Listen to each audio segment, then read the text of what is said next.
কোন শওকত মোল্লা সাহেব আমার সম্পর্কে ইতিপূর্বে অবাঞ্ছিত মন্তব্য করেছে, তার জবাব কিন্তু আমি কোর্টের মাধ্যমে নিচ্ছি। মামলা চলছে, তাকে কোর্টে টেনে হাজির করেছি।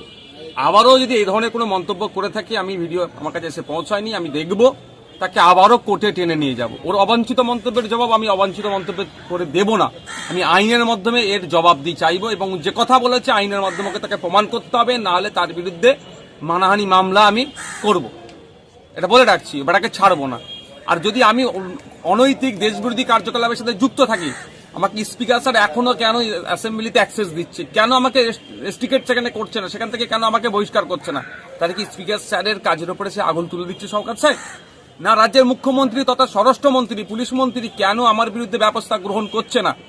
তা আমি শুনেছিলাম শওকত সাহেবের সাথে তিনি অভিষেক ব্যানার্জির লবি, তাহলে এই যে মমতা ব্যানার্জি অভিষেক ব্যানার্জি একটা লবি চলছে শুনছি যেটা, তাহলে কি শওকত সাহেব এটা বকলমে প্রমাণ করাতে চাইছেন বা বলতে চাইছেন মুখ্যমন্ত্রী